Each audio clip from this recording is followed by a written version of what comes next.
சரவண பவோ ஓம் சரவண பவோ. நாலிரண்டிதழாலி யமுனா கல்யாணி ராகம் ஆதிதாளம்.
We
நாலிரண்டிதழாலே.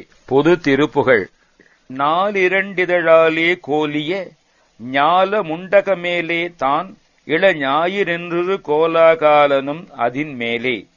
நாலிரண்டு இதழாலே, ஆறிதழ் கமலமாய் வகுத்து அமைக்கப்பட்டுள்ளதான ஞால முண்டக மேலே, ஞால் முண்டக மீதே தொங்கி பொருந்தியுள்ள அந்த தாமரையின் மேல் சுவாதிஷ்டானம் எனப்படும் ஆதாரஸ்தானத்தே இளஞாயிறு, உதிக்கும் செஞ்ஞாயிறு என்று சொல்லும்படியான செம்பொன் நிறமுள்ள கோலாகலனும் ஆடம்பரம் சம்பிரமம் உள்ள பிரம்மனும் அந்த ஆதாரத்தின் மேல்நிலையிலே ஞாலமுண்ட பிரானாதாரனும் யோக மந்திர மூலாதாரனும் நாடி நின்ற பிரபாவாகாரனும் நடுவாக.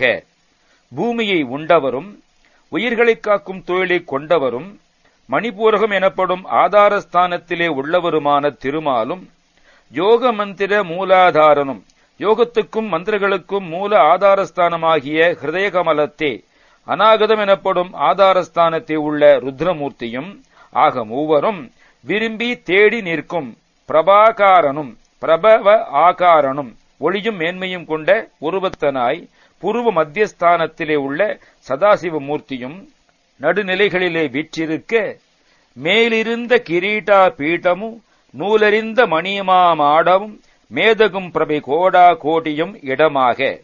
இவர்களுக்கு மேலான நிலையிலே இருந்த கிரீட்டா பீட்டமும் கிரீடைகளுக்கு உனது லீலைகளுக்கு வேண்டிய இருப்பிடமும் சாஸ்திர நூல்கள் இறைவன் வீற்றிருக்கும் ஸ்தானம் இது என்று அறிந்து கூறுவதுமான ரத்னமயமான அழகிய மாடமும் மண்டபமுமான மேன்மை வாய்ந்த பிரபை ஒளி கோடா கோடியும் கோடா கோடிக்கணக்காய் பெரும் கணக்காய் விளங்கும் இடமே உனது இடமாக கொண்டும் வீசி நின்று உள தூபா தீப விசால மண்டபமீதே ஏறிய வீர பண்டித வீராச்சாரிய வினை தீராய். வீசி நின்று காட்டப்படும் தூபதீபங்களை விளங்கும் விசாலமான மண்டபத்திலே ஏறி அமர்ந்துள்ள வீர பண்டிதனே வீர ஆச்சாரியனே எனது வினைகளை ஒழித்தருளுக. ஆல கந்தரி மோடா மோடி குமாரி பிங்கலை நானாதேசி அமோகி மங்கலை லோகாலோகி எவ்வுயிர்பாலும் ஆன சம்பிரமி. விஷம் பொருந்திய கழுத்தை உடையவள் மோடா மோடி ஆடம்பரமுள்ள துர்கை காடுகாள், குமாரி மூப்பு இல்லாதவள், பிங்கலை பொன்னிறத்தவளாம் காகினி பலவித ஒளிகளிலே ஆசை பூண்டவள் அல்லது பல ஒளியினள், அமோகி ஆசை அற்றவள், மங்கலை என்றும் சுமங்கலி, லோகா லோகி எல்லா உலகங்களையும் ஈன்று புறப்பவள், எல்லா உயிரிடத்தும் அன்பு வைத்துள்ள பெருமிதமுடையவள், மாதா மாதவி ஆதி அம்பிகை ஞாதாவானவராட மன்றினில் ஆடா நாடிய அபிராமி. தாய் மாதவி துர்கை, ஆதிநாயகி அம்பிகை, ஞாதா ஆனவர் எல்லாம் அறிந்த இறைவன் நடிக்க அவருடன் அம்பலத்தே ஆடி விரும்பின அழகி, கால சங்கரி சீலா சீலி திரிசூலி மந்திர சுபாஷா பாஷணி காளகண்டி கபாலி மாலினி கலியாணி. யமனை சம்ஹரித்தவள், பரிசுத்த தேவதைகளுக்குள் மிக பரிசுத்தமானவள், முத்தலிச் சூலத்தை ஏந்தியவள், மந்திரங்களின் நல்ல சொற்களை பேசுபவள், கருத்த நீலரர கழுத்தை உடையவள், கபாலத்தை ஏந்தியவள், மாலினி மாலையை அணிந்தவள் அல்லது அக்ஷரங்களின் தெய்வமாக இருப்பவள், நித்திய கல்யாணி, காம தந்திர லீலா லோகினி, வாம தந்திர நூல் ஆய்வாள், சிவகாம சுந்தரி வாழ்வே தேவர்கள் பெருமாளி. காமசாஸ்திரம் கூறும் லீலைகளை லோகத்திலே நடத்தி வைப்பவள், வாம தந்திர நூல் சக்தி உபாசனை முறையை கூறும் ஆகம நூலால் ஆராயப்பட்டவள் ஆகிய சிவகாம சுந்தரியாம் பார்வதியின் செல்வமே தேவர்கள் பெருமாளே எனது வினைகளை ஒழித்தருளுக. ஓம் சரவண பவ ஓம் சரவண பவ என்றால் நான் இல்லை என்ற ஒரு தத்துவத்திற்கு போன வருடம் நீங்க பார்வையாளர்களாக 1 கோடியை தந்தமைக்கு நன்றி கூறி மீண்டும் அடுத்த தெய்வீக இறை அருட்பகுதியில் உங்களை தெளிவு பார்க்கும் வரை உங்களுக்காக தினமும் உங்கள் வாழ்நாளில் சிறக்க வேண்டும் என்பதற்காக தினமும் இறைவனை பிரார்த்தித்துக் கொண்டிருக்கும் முருகனடியார்கள் சீனிவாசன் விஸ்வநாதன். வணக்கம்.